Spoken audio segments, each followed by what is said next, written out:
Si ahora mismo cogemos a esos alumnos a los que das clase y les quieres convencer de la importancia de la preparación física, lo has vivido desde la base hasta la máxima élite, un poco ¿cómo lo desglosarías tú? ¿Por qué es tan importante para ti? Mira, yo les explico que al final un jugador o una jugadora, cuando ve que el trabajo físico es importante, ya es tarde. Es porque seguramente está lesionado. Al final, o sea, en cualquier deporte, y sobre todo de equipo, lo importante es el balonmano. Pero hay que preparar esa estructura, esa herramienta, ese cuerpo para resistir esas cargas competitivas. Los entrenadores son muy específicos, cosa normal, hacen balonmano. Si yo como preparador físico mantengo un trabajo muy específico, seguramente esa estructura llegará un momento que va a petar, que se va a romper. Entonces tengo que bajar un poco los niveles y buscar esa preparación de esa estructura corporal, sea fuerza, sea metabólico, sea déficits que pueda tener, para resistir ese entrenamiento, y ese es nuestro trabajo. Sí que es verdad que cambia mucho un primer equipo de élite o un primer equipo con gente más o menos formada ya, que la formación, haciendo un barbarismo y cargándome un poco esa filosofía de entrenamiento estructurado que yo siempre suelo hablar. En la base a lo mejor el formato es más de deporte individual. Nos debería dar igual contra quién jugamos. El objetivo es el desarrollo del jugador o de la jugadora a nivel físico, a nivel de déficit, a nivel de patrón motriz, porque aparte nos encontramos que cada vez tenemos más lesiones graves en edad de formación, y eso es porque hay algo que hacemos mal.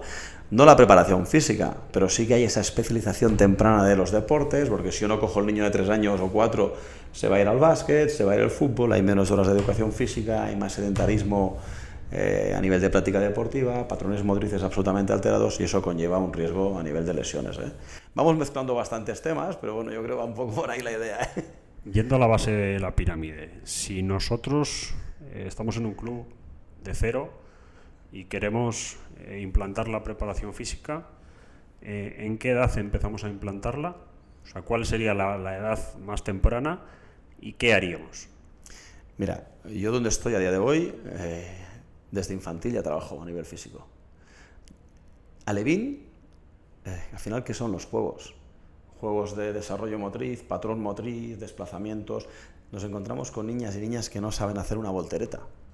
Te piden la opción de la croqueta, pero que no saben hacer la voltereta. Entonces ahí hay algo que falla, ¿no? El gatear, el desplazarse. Entonces eso es trabajo físico, porque son patrones de movimiento útiles para el desarrollo posterior.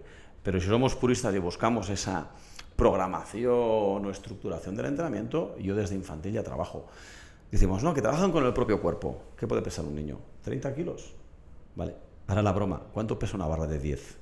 10 kilos. ¿O un balón de 5? 5 kilos. No metemos esa sobrecarga externa. Ya, pero es que pesa menos que el propio cuerpo, a lo mejor, ¿no?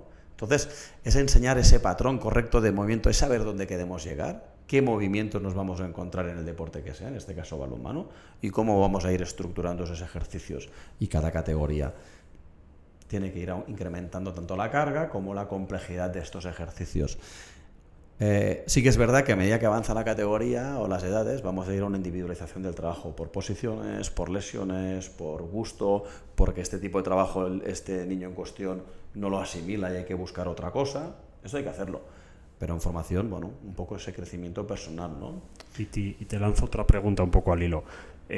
¿Tenemos que coger los clubes deportivos el testigo en las edades previas, benjamines, alevines, de esa ausencia de trabajo en la educación física, de ese sedentarismo, quizás de esa falta de calle, ¿no?, propiamente dicha, y tenemos que asumirlo y trabajar ese tipo de contenidos? No nos queda más remedio, porque al final es eso, ese déficit de coordinación motriz nos va a conllevar déficits en el patrón de movimiento, nos va a llevar lesiones.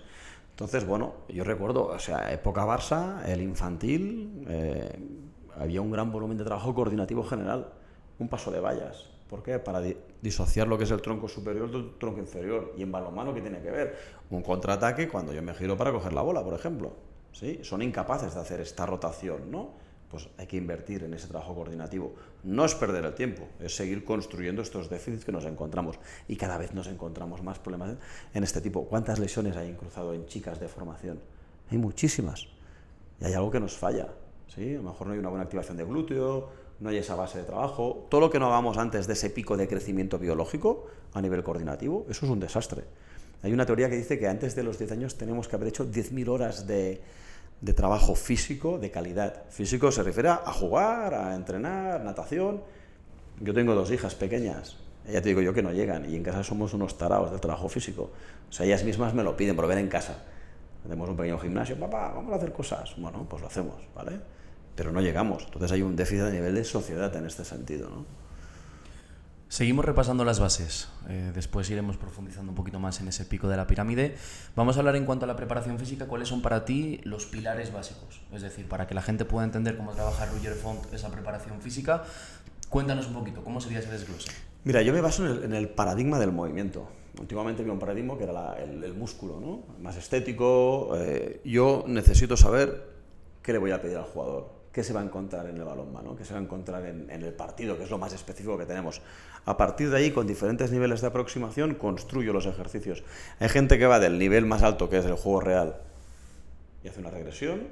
Luego hay el nivel 0 y aumenta hasta el nivel de máxima especificidad. Yo voy creando esas rutinas. ¿Dónde quiero llegar? Para mejorar el salto, para mejorar el lanzamiento, voy construyendo, ¿no? La fuerza es lo más fácil de entender, ¿eh?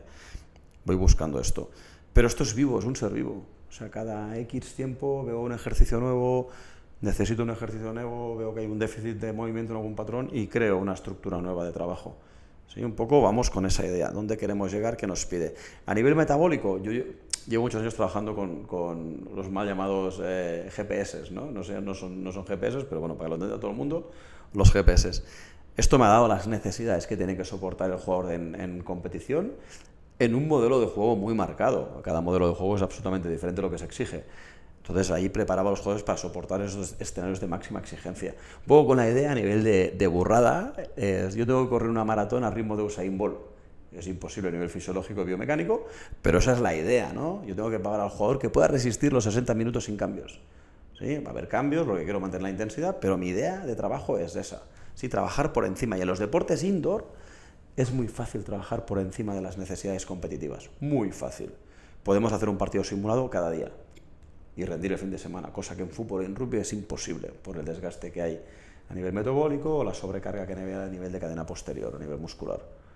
A mayores de esto, porque ya nos has comentado que individualizas las sesiones de los jugadores y demás, ¿cómo es el día a día? Porque entiendo que eso al final, si también trabajas y lo integras junto con las tareas del entrenador, trabajo con los IMUs, ¿cómo sería el día a día de Roger Font en un club? Mira, madrugar bastante. Yo solía llegar de los primeros al club, a lo mejor 2 horas antes de que empiece el entrenamiento. Si había trabajo físico, sobre todo. ¿Por qué? Porque hay que montar ese trabajo, ¿vale? O sea, un trabajo más estructural de gym, empapelar un poco el gym, hay poco trabajo. Hablar con el entrenador de qué tipo de sesión va a haber para el calentamiento, la activación va a ir enfocada en unos ejercicios o en otros.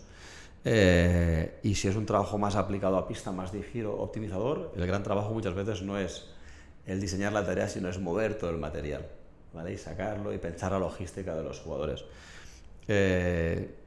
Si era un lunes, por ejemplo, había mucho más trabajo porque había estos wellness tests, el típico jugador que no se acuerda, oye, que no hiciste el wellness test.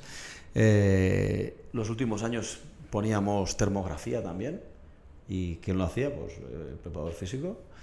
A malas venía el chico de la base y nos echaba un cable, foto, mandábamos aquí a Madrid y nos pasaban por la tarde-noche ya el rapport de lo que pasaba.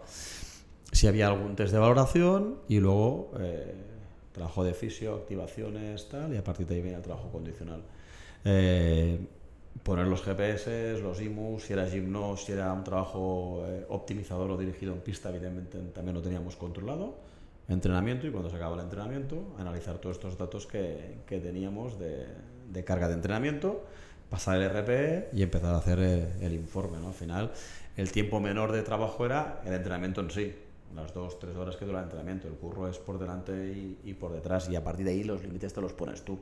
Si eres un tarao y te encanta este mundo, no hay límites, independientemente del sueldo que tengas, que es lo que discutíamos al principio. Antes has comentado de la facilidad que te da trabajar con una persona que sea doctor en ciencia de actividad física.